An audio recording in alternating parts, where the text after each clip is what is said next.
Nice. God, it's beautiful. I am Roy Underhill, and I'm here with a reading from Calvin Cobb, Radio Woodworker, a novel with measured drawings by Roy Underhill. And I'm going to read from chapter 12, just a little segment right here, right about this far into the book, give you a sense of that it is readable, because I can read it. And now this point, Calvin, our hero, has got two jobs that are due on Monday. It's the weekend now. He has got to get in a report to the General Accounting Office about his little department that studies manure spreaders, and also had a thing about trying to fill old World War I artillery shells with manure and seeds to fertilize mountains with that crackpot plan. He's got a report on that on Monday.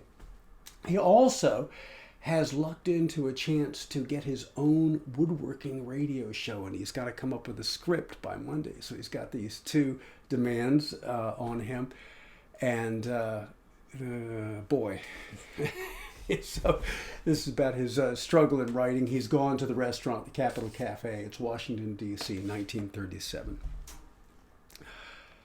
Calvin opened his notebook beside his bowl of chicken broth and dumplings. He always tried to sit by the window so they would give him a better serving, a bigger serving, to impress passers-by. But this time it seemed to be just extra dishwasher water. He smeared a grease spot on the paper with the side of his hand.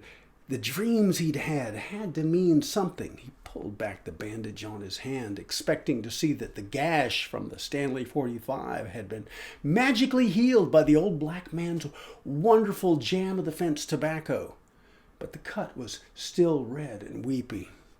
Captain Valentine hadn't been in his dream, but such dreamlike encounters had to mean something.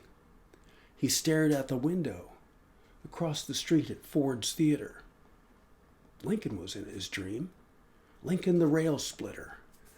Lincoln, what did he use? An axe? No, wedges, and a big mallet.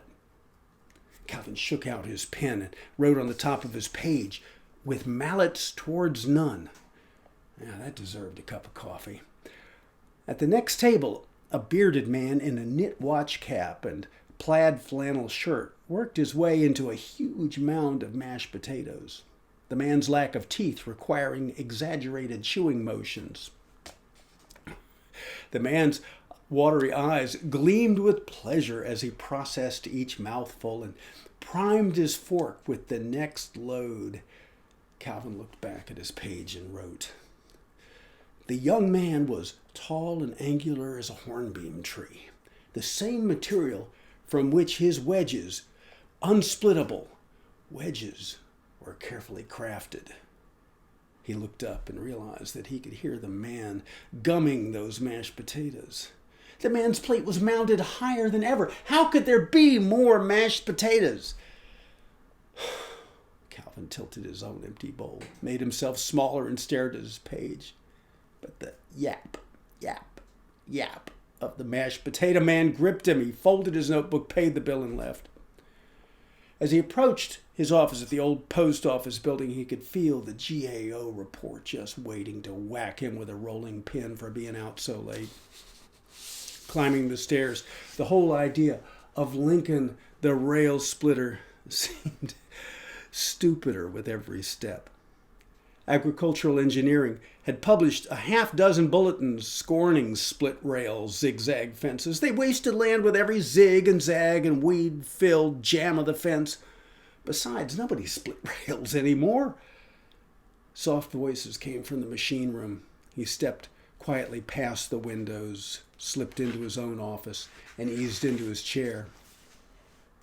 With scissors worn from too much sharpening, he trimmed the rat-nibbled edges of the overlap field trials on the Deere Burpee Model A3 manure spreader and slipped it into the pasteboard box.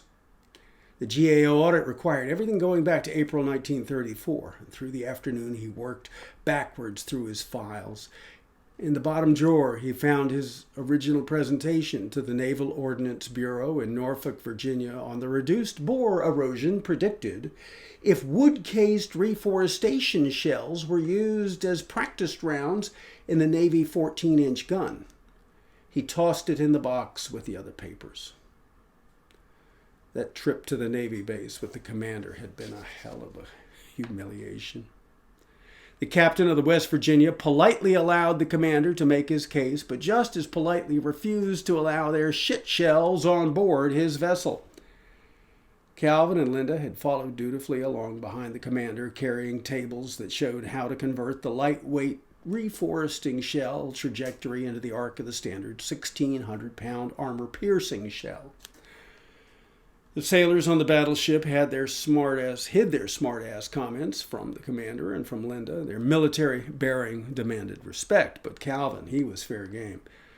During the courtesy tour, even the contractors installing a test model anti-aircraft gun on the battleship deck made amusing scatological remarks for Calvin's benefit.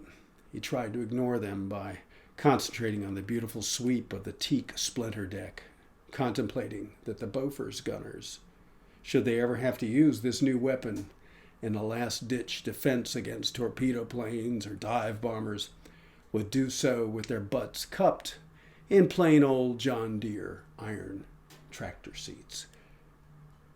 Well, that's all I want to read for now. But nevertheless, it's a great book, hardcover. Look at that. It's got Megan on the front there. And Chris designed it, so it's hardcover and strong enough to be used as a push stick. So there you go, Roy Underhill for Calvin Cobb, Radio Woodworker, a novel with measured drawings. Hope you enjoy it. Thanks.